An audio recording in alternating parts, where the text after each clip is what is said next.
রাজধানীর গুলশান ২ নম্বর রোডে eastern housing থেকে অবৈধভাবে ফ্ল্যাট নেয়ার মামলায় গেল মে মাসে ব্রিটিশ এমপি টিউলিপ সিদ্দিককে তলব করে চিঠি দেয় দুর্নীতি দমন কমিশন। তবে সংস্থাটির দাবি টিউলিপ সিদ্দিক চিঠি পাচ্ছে না বলে বিভিন্ন মাধ্যমে অভিযোগ করেছে।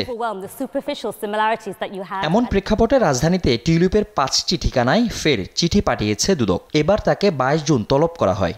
সংশ্লিষ্ট থানা, রেজিস্ট্রির ডাকযোগে এবং সরাসরি দুদক কর্মকর্তারা এসব ঠিকানায় চিঠি প্রকাশ্য স্থানে রাখবে।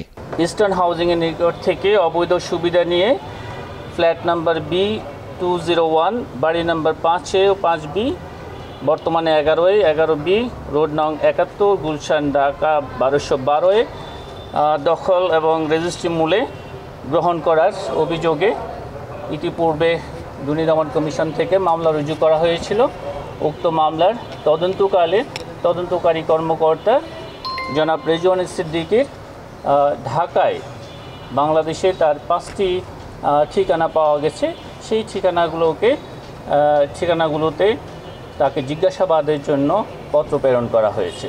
এদিকে বিএনপির জাতীয় নির্বাহী কমিটির সদস্য ও মৌলভীবাজার ৩ আসনের সাবেক সংসদ সদস্য নাসের রহমানের বিরুদ্ধে অবৈধ সম্পদ অর্জনের অভিযোগে অনুসন্ধান শুরু করেছে দুদক। কোনো অভিযোগ যদি 80 বা তদূর্ধ্ব মার্কস পেয়ে থাকে তাহলে সেটা অনুসন্ধানের জন্য বিবেচিত হয়ে থাকে এবং যাচাই বাছাই কমিটির সুপারিশক্রমে কমিশনের অনুমোদনের প্রেক্ষিতে অনুসন্ধানের কাজ শুরু করা হয়ে থাকে। অনুসন্ধানকালে নাসের রহমানের সম্পদ জব্দ ও ব্যাংক অ্যাকাউন্ট অবরুদ্ধ করলে সংশ্লিষ্ট কর্মকর্তাকে জানাতেও চিঠিতে বলা হয়েছে। ফজলে আদিত্য, দেশ টিভি, ঢাকা।